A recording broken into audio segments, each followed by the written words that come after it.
Hey everybody, welcome to an episode of New Gameplay Today. My name is Marcus Stewart and I have with me Charles Harte. How you doing? Hello, I'm doing good. I'm excited to see what the heck this game is.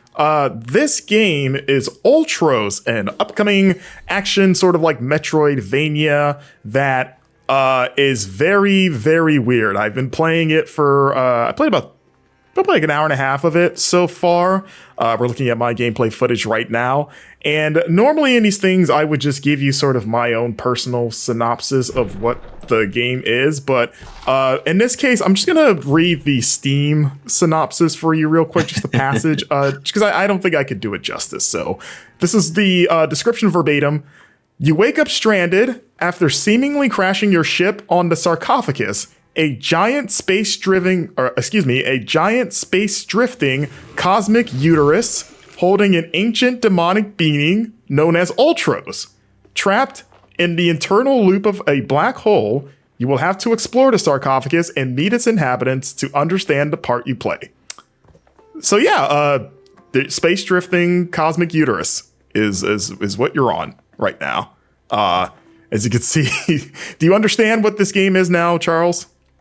In the most basic level of understanding, yes.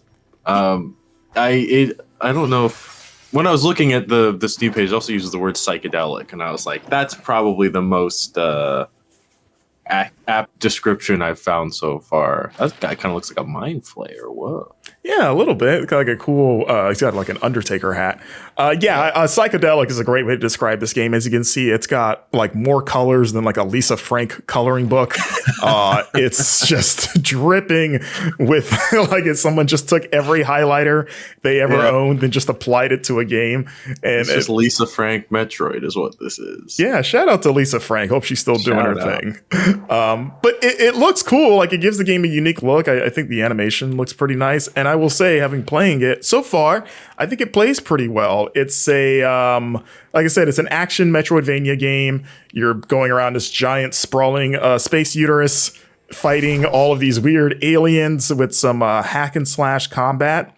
And I think what's unique about the combat is that it's like when you kill enemies, you're like harvesting their parts, which you can eat for health, as well as eat them to earn upgrade materials, which we'll see a little bit later.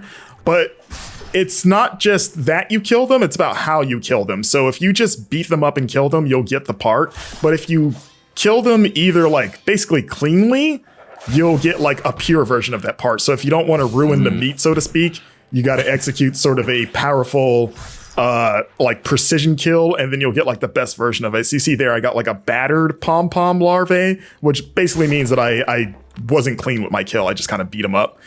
So it's like, oh, you'll get some bonus, but if I had killed him cleanly, or if I'd killed him using a like combo string that combined different attacks, then I also get a bonus. Like there's, it's basically like, hey, you use the variety, so your reward is better. And here we're looking at the upgrade tree, which you can access, and the save point, which is what we're in now. So yeah, you see there's all these different sort of bars that you have to fill, and every piece of enemy meat has different properties, or maybe they're closer to nutrients of like, oh, this one has a lot of the blue nutrients, so I'm going to use it for this particular upgrade that requires a lot of blue nutrient to unlock. And the unlocks I've seen so far have just sort of been like combat upgrades, like the ability to sneak up and do like stealth kills, or adding an extra combo string to the existing melee, like air attacks, stuff like that. You can do air juggling as well. And one of my favorite attacks is, I think we saw a little bit of it for like aerial enemies. You can attack them and basically get to hit them in a chosen direction where it'll freeze for a bit, and you can kind of like steer which way you want to send them for the final attack, and then you can send them careening into walls and they'll just explode into like a shower of super colorful guts. It's cool. What do you think it so far as you absorb all this weird stuff going on? It's so abstract visually and kind of in game sense that it's I don't know. I'm really mesmerized looking at this right now. I don't know why the question came to mind, but I'm like, are you? First of all, are you a person? I don't think you're a person. I don't know if you're a human necessarily. I know that you're female just from like pronouns that are used, but whether or not they're a human being, I have my doubts. And then the other thing is, are you small? Because I guess it's just alien stuff, but some of it feels very much like microorganisms, and like, I don't know, some of the blobs are like, oh, those just look like cells. I don't know. I don't think you really know the answer to these questions necessarily. I mean, I see what you're saying, and I haven't thought about that angle until now, because now I'm looking at the environment. It's like, yeah, it does have that sort of like microscopic, like like I'm trying to think of like a comparison, like a movie. I don't know. We'll say Magic School Bus. You know, this is what that episode looked like when they went inside of what's his face's body. It was just like this, pretty much, right? If I'm not wrong. More or less. It could be. I maybe the cosmic space uterus is actually like the size of just like a mite, a dirt mite. Who knows? Mm-hmm. Well, and you're also, it's an infinitely like, what was the word? Just an internal loop of a black hole, and black holes like compress stuff, right? No, they pull apart. I don't know what I'm saying. All that to say, this game looks cool, both literally and as a game.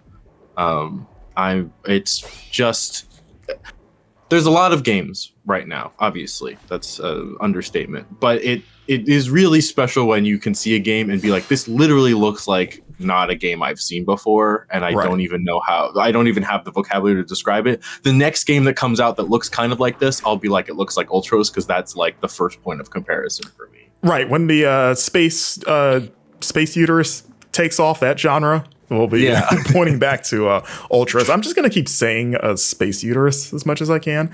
I agree. But yeah, it's I get that. It's like eye-catching, because I don't think I've ever seen a game in terms of art direction that looks quite like this, which again is always a nice surprise.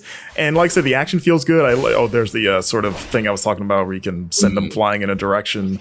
And to touch on the black hole bit of that synopsis, there is a bit of a, it seems like there's a bit of a time looping thing going on. Like, I've played far enough where things have happened early on in the story where it seems like you're going to be reliving things that you've already done in the story so far. I don't know what to what end as of yet, but that does definitely seem to be a part of the sort of like the framework of the game, of like doing something, fighting a big boss or whatever, and then having to do stuff again, but with different twists. I don't know how literal that'll get, like if you'll just be running through the exact same levels over and over with twists, or if it's something more dramatic. It's not a roguelike. It's not like run based in that sense. Like it's a very, it's weird to say linear game, because it is a Metroidvania with a giant sprawling map with abilities that you have to unlock to open up new areas. Like at this point in the game, I got a double jump. But it's not like, oh, you died, so everything you did is gone necessarily quite yet. Even though there is like a small hint of that. It's an interesting combination of things. Like even this thing right now, it's like a meditation point that I found that sort of gives a little, like, I don't even know if it's a flashback or is just the character having epiphanies about something and the nature of their existence. But between that and there's also this weird mechanic where you can plant seeds that you find to grow trees. Like we've ran past a few of them. They're kind of the tall brown tree trunks, but you can find different points in the ground to plant trees, and then they basically give you health. Like they sprout these weird eyeball looking things that you can eat for health. So there's like just an element of like growing and like the world, like everything just feels alive in a weird way where it just seems like all the walls are basically breathing. And again, going back to the sort of like almost like microscopic cell like structure of everything, I guess, you know? Yeah. I was also going to ask just on the like harvesting mechanics. Do you ever, you're moving through it pretty quick. Does it feel like you ever have to go back and like hunt certain like enemy types so you can get your upgrades, or does it feel like natural? Not in the early going, and granted, like I said, it's only like the first 90-ish minutes, and Sure, yeah. I haven't had a chance to or had a reason to do any of that, but I could see that becoming a thing. There were some upgrades where it was like, oh, this one requires like one nutrient dominantly, and everything I have doesn't really like provide enough of that. So I might have to go back and find a thing, like if assuming you memorize, like, oh, this particular energy is really high in this nutrient. And again, I'm just calling them nutrients. I don't know if that's what they're actually called, but right. like, yeah, it's kind of a similar purpose. So I could definitely see that of having to make it, like once you get a sense of like, oh, I know this enemy gives me this, I'm going to go back to that area and just basically farm for a bit. Yeah, we'll see for like late game how much of that there actually is. But yeah, so far I'm impressed with it. I think it feels good. It's got like a nice smooth feel to it. I think that like I'm a sucker for Metroidvanias in general. Like it's like a comfort food genre for me, and to have a sort of unique take on that is always welcomed, and I'm excited to play more of it. Ultros recently got a release date. It's coming out, I believe, February 13th, and it's coming to PlayStation 5, PlayStation 4, and PC. You think you'll give this a look when it comes out, Charles? Just in time for Valentine's Day. Yes, yeah. I absolutely will. It'll capture my journeying into my loved one's heart, literally. Yes, that's what they were going for, I'm sure. The space uterus of their heart. Exactly. Well, thanks for watching, everyone. Be sure to visit GameInformer.com. Check out more episodes of New Gameplay today here on our YouTube channel. And we'll see you next time. Bye.